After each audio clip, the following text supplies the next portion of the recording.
Welcome to FNB Money Moves, a podcast series where we help you make better financial decisions. I'm Maya Fisher-French. And I'm Ester Ochse. And together we're going to solve the world's problems. Or at least start with our finances. Yeah, fair enough. We'll start one step at a time. So Esther, the financial problem we are going to solve today is making sure that everyone out there, every listener, every viewer is maximizing the amazing tax-free benefits of tax-free savings accounts. Do you have one? Absolutely. I opened it as soon as tax-free was launched. I think it's one of the most powerful tools that you can have for long-term investing. And I was just thinking, we're probably coming in at a level of where people are going to go, hey, what? There are people who know what a tax-free savings account is, and there are people who are like, I've heard of this thing, not quite sure. So maybe we should unpack a little bit what it is. Yeah, so let's start with some scary statistics. South Africans are traditionally very bad savers. We've actually at one stage had negative savings in South Africa. The latest stats from Stats SA is 0.2% of household actually goes through to savings. So in order to encourage savings in the South African household, they launched the tax-free savings in 2015. And basically what it says is any contributions that stay within the limits, any growth on that, regardless of nature, be it interest, be it dividend, be it capital, any growth on that is 100% tax-free. Except, of course, we would all take all our money and put all our money into them and not give the government any tax, capital gains tax or dividend tax. Trust me, I would do exactly that. Yeah. So they've put a limit. They have, purely for that thing. So I think it very much, the intention of the tax-free savings is to get people to start saving. It's not there to try and short-circuit a whole bunch of process. So the limits are at this moment in time, it's 3,000 Rand a month, 36,000 Rand a year, 500,000 Rand in your lifetime. And an important thing that we need to understand here, that's for all your tax-free savings accounts. So if you have one here, there, everywhere, all counts towards that one limit. You don't get multiple limits towards it. Yeah, absolutely. So it's basically 36,000 Rand a year. And that hasn't moved, by the way. In the national budget, they announced the increase. It hasn't changed for 4 years. A bit of a bugbear. But, we've explained what tax-free savings account is. You've got one. What do you use yours for? I mean, I've got lots. What do you use yours for? So mine is specifically on my banking app named Retirement Tax-Free Savings Account. So I've added that towards my retirement planning purely because it's got the benefits of when you draw down on it eventually, it is tax-free. Whereas with, your pension funds, retirement, and you do all of that, there is some tax liability. It does. It's such a nice supplement. And I think a lot of people are missing that. And we're going to go into that a little bit later. Because I'm using mine. It's mine sort of dual. I've used mine for sort of medium-term sort of planning, but also retirement. But I've also opened for my children. And that's a bit of a debate. So some people say they use it for their children's education fund. And I think it's too long-term. And I want to unpack that as well about how long you should hold your tax-free savings account. But for me, I wanted to open it in my children's name for their retirement benefit, not... So I keep their education funds in a separate bucket. For me, the tax-free savings account benefit for them is that long-term compounding. So I agree with you. So 100%, a lot of people, when tax-free savings came out, they said, look, I'm going to open up for my kids' university fees. Bearing in mind that if you do that, you're eating into their lifetime limit. So I 100% agree with what you've done with your kids as a tax-free. Give it to them at the age of 50 or, say to them, this is going to be your 55 present or whenever. But, and obviously discourage them from buying a car at the age of 21 with it or something like that. Definitely that longer term planning. So my whole plan was to never tell my children they had it until they reached responsible adult age. But you know that with Poppy, the minute your child turns 18, they have to take over the account. So I've had to give them all of the information. They have to log in themselves and all of that. So I'm a little anxious, but so far so good. Well, I hazard a guess that with you as their mom, they're going to be very responsible about it. So. And I know the logins. I'm checking it out all the time. So really important. But, we've spoken about what we're using our tax-free savings account for. And when I speak to people, I know research has certainly been done in this. I think most people use it incorrectly. They don't understand what it's there for. And the number one big one for me is that people use it as an emergency fund. That is a big thing. So, and I think we need to unpack the mechanism of how a tax-free savings account works. Is if you're contributing that 36,000 Rand a year, that is regarded as your limit. So if you draw from that, you can't top it up. It's regarded. Put it back. You can't put it back. It's regarded as your 36,000 Rand. So if you're now using your tax-free savings account for an emergency, you're actually shooting yourself in the foot over the long term. So rather use emergency savings, be it a 7-day call account, be it prepaid into your bond. any one of those sort of immediate access accounts and leave your tax-free savings for the longer term investing. But this also brings me to this interest. The fact that you're earning interest in a bank account, or rather than capital gains, which you get if you're investing in unit trusts, for example. Because one thing also that people don't understand is that even if you're saving outside of a tax-free savings account, so if I just opened up a 5-year fixed deposit as an example, the first 23,800 Rand that I earn as interest is already tax-free. That was already existed long before tax-free savings accounts came along. So you can already get that benefit in an interest-bearing account. So to use that as your interest-bearing products for tax-free savings account doesn't really make sense if you're accumulating. We could get into a whole other podcast about what happens when you retire and that sort of thing. But certainly during your accumulation phase, it doesn't seem to me beneficial to be using interest to invest in, because you're really getting a tax exemption on interest outside of that. I think there's lots to unpack in what you've just said. Now, 100% agree with you. So, to earn that, let's say, rounded up to 24,000, I don't know what the exact, or 23,007, I do something like that. To get that in interest returns in a year, you're going to need to use significant. 500,000. It's quite a big amount of money that you need to have. Is it the right thing to have 500,000 Rand in cash? Not if if you're saving for the long term. If you need it for a house deposit in a year's time or transfer duty, spot on. But you don't want to keep that amount of money in cash. You want to do it in a proper investment. So I agree with you. Leave your interest side over there. So in a tax-free savings account, you've got this wonderful mechanism that anything, be it capital growth, you're not going to pay tax on it. Be it capital gains, you're not going to pay capital gains tax. You're not going to pay it in that. You're not going to pay dividends withholdings tax. You're going to pay none of the traditional returns tax in that. So leverage off that. Use it. Get access to things like shares through unit trust. Get access to things like property through unit trust. Offshore, all of those type of things. Use that so you can benefit your long-term growth. Absolutely. And another thing I've picked up is people say, oh, well, I mean, look, for many people, 3,000 Rand a month is a lot of money. But for some people, they're saying, well, it's insignificant. And I've heard that, funny enough, from financial advisors. Oh, we don't worry about tax-free savings account. It's so small. 3,000 Rand a month over time builds up to a lot of money. So quick sort of match, sort of napkin calculation there. If you start contributing at the age of 25, 3,000 Rand a month, leave it there in a group balance type fund, you're looking at 12 million Rand. That's a lot of money.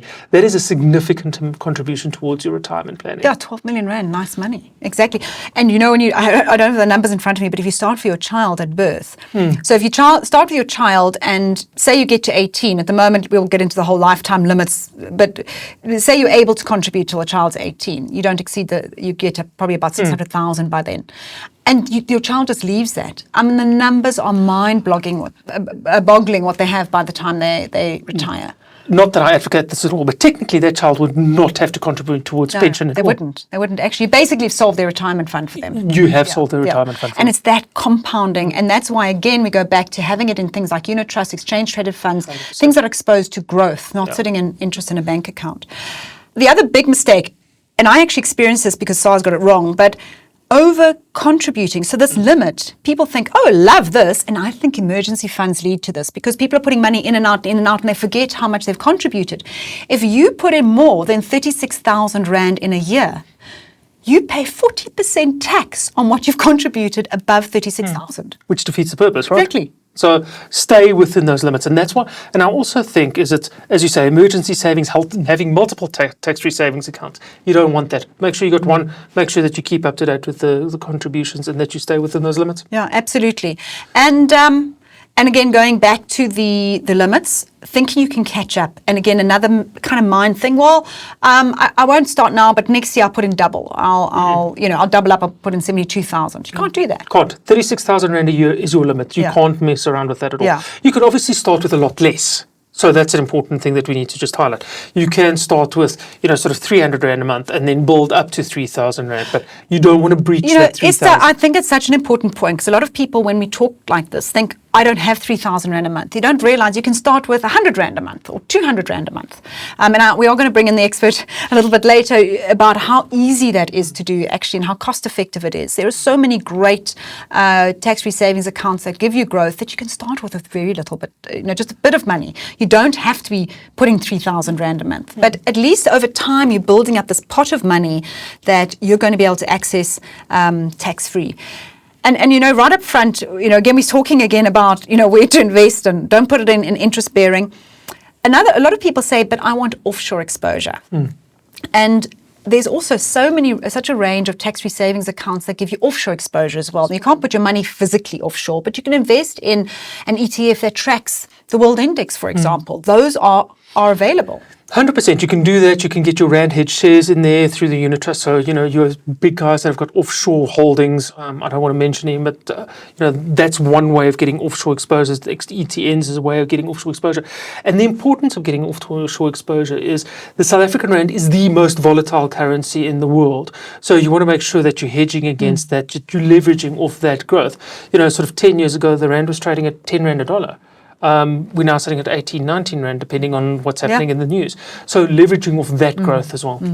Absolutely. I mean, it's important to understand that your money obviously remains within South Africa, but your investment is exposed to the offshore market. So you're benefiting from that, obviously the capital or the Rand depreciation. So your money's worth more in Rands because you're in dollars and dollars strengthened, for example. So I think that's really, really important to understand. And it's just, I can't begin to highlight enough. We spoke earlier, we've had a podcast discussion about what to do, when you're 25 years old with your money, and just starting with that tax-free savings account. For me, it has to be right up there with one of the first things you should do. Emergency fund, tax-free savings account. Disability. If you're starting at 25, that's something that you need to think. And again, don't think about the 3,000, think about the 300 or the 400. And also getting that discipline of saving earlier. Spot on. Absolutely. And we're going to be bringing in an expert to help us a little bit unpack, because a question I get often, of course, is, where do I invest? Like, what are the options out there? So I think we're going to pick that up next. Ester and I have unpacked the use of a tax-free savings account, and hopefully now you're ready to go out and open one. But where do you start, and what tax-free savings account fund or type of fund is really going to be appropriate for your needs? So I'm joined by the FNB expert on this topic, who is Samukelo Zwane. And Sam, welcome and thank you for joining us on this podcast. I wanted to ask you now, I get this all the time, right? Advice by Twitter. People say, I want to open up a tax-free savings account, but which is the right one to start with? I mean, there's so many on the FNB platform, for example. How does one go about selecting, kind of making that choice? First, let's start off with the objectives. So we've unpacked the objectives. That tax-free savings account is actually a long-term type of an investment. And the reason being the compounding power of money, as well as the tax benefits that come over time. They actually make it much more useful and much more a better vehicle for you when you're saving over the long term. It just adds up in terms of that. So if it's a long term. So now we know our objective, it's a long term type of investment.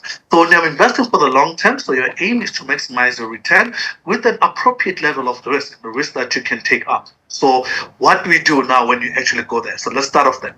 So you want to first make sure that you've got growth assets in your portfolio. That's the first thing. So your growth assets are your assets, which is like equities, offshore stocks, property. Those are your growth assets. You know that these assets will grow and their returns are going to be above inflation. So that's it. At the same time, you don't want to actually be one-trick pony. We always encourage the principle of diversification. So we want to make sure that you've got cash, you've got bonds and everything. So we want a proper, well-diversified portfolio, but still give you that, long-term, maximization of return and at a minimum level of risk. So what do you do? We encourage people to go for maybe a multi-asset type of a structure with some high equity, multi-asset high equity, which is going to have, about 50 to about 60% of your exposure to growth assets. And then it's going to have some cash. It's going to also make sure that it actually gives you, some, bonds and everything. So you now bring in the diversification effect so that you do not actually have that terrible experience of being in the market when markets are crashing hard and you're also feeling that you're actually smoothing out your journey throughout this, saving period. So a multi-asset high equity strategy. So when you look at the options that we have in our stack, we've got the Horizon series, which is a growth FNB Horizon series growth fund, which is a multi-asset, high equity type of a strategy. We've got our core balance fund, which is also a multi-asset high equity strategy. So we encourage people to actually look at, asset classes like that, which have got a big focus on the growth, but also well diversified to smooth in your journey throughout this investment. Absolutely, and I think that is so critical. So what it is, it's the FNB growth and the FNB core balance. Those are the sort of two good starting point to start off with. And you spoke about the Horizon portfolio. Is that the one that I can buy on my FNB banking app? Because that's a really cool feature. Really cool feature. Absolutely, Maya. This is actually one of the solutions that you can actually get on your banking app. You know, when you're actually purchasing a TFSA, and you can actually select the fund yourself that you want. We've got a variety of funds that you can select from, depending on your objectives. We spoke about objectives. We encourage that it must be for a long term, but some people may have a different view. But we've got, you know, a number of solutions there. So you can select the solution. You can switch. You can move from one fund to the other if you want to actually change and say, listen, I'm looking for something maybe closer to cash because I want to access my money soon and all that stuff. We've stated it. We want you to actually use it for a long term, but people have got different objectives, so that's why we're all unique. So you can select what you want. You can actually decide on the allocation that you want to actually put into each fund. You can actually set up, you know, a recurring contribution of 300 Rand from as little as 300 Rand a month. Set it up, and it's going to run, and it's going to debit from your account. And then once all is done, you can actually see your investment on your app and see on a monthly basis how much have you saved, how much is actually going, and you can actually make ad hoc contribution and say, listen, this month I've got more money and I want to actually save more. So that's the pleasure. So we've made this experience much easier for you. And guess what? That's not the only thing. You don't pay advice fee because we're not advising you. You're coming in there and you're selecting your own solution. And then the other thing is you're not paying any platform fees. So you're not paying fees for actually using it. The only fee that you pay is the work that you do in terms of generating returns for you on the fund, which is just the asset management fee on the point. And I think it comes in on the core portfolio. The core balance is 0.3%. And I have to just tell you, as a journalist, I wrote about this and I said this has to now be the cheapest tax-free savings account in the country at 0.3%. So that's just a thumbs up. I know each fund has slightly different fees, some may be a little bit higher, but really, really thumbs up to you guys because the cost, you know, keeping the costs down. Because, you know, a lot of people, for 300 Rand a month, for a lot of people, it's a lot of money. And to start paying that away in 2-3% fees, you know, it's crazy, right? We're wanting to encourage savings. So really, really great. But I wanted to finish off with one question. And, you know, we spoke about diversification, but I'm getting a lot of queries from people saying, I want to have more offshore. Of course, we worry about the Rand, we worry about load shedding. In my tax-free savings account on the Horizon through the FNB banking app, is there an option to give me pure offshore exposure? Thank you, Maya. So as we've spoken, you know, about it, that, you know, in this multi-asset, you know, a high equity exposure, you still get some offshore exposure with regards to, you know, your solution. So you do get offshore exposure using, you know, your Horizon series and, you know, with your, you know, core balance fund. There is those elements of actually getting that offshore exposure and all that. And if you do want to actually strictly have offshore exposure, we do have our global fund as well in there, where you can just click to get your offshore exposure as well and invest in that Horizon series fund. Okay, great. Well, thank you so much, Sam, for giving us just explaining and unpacking it. And hopefully, I mean, it really is this easy. If you bank with FNB, it is this easy. 300 Rand a month, select a fund. It's all done for you. There's actually is no excuse whatsoever not to have a tax-free savings account. You've been listening to FNB Money Moves in partnership with Maya on Money, where we help you to make better financial decisions. So make sure you tune in to our next podcast.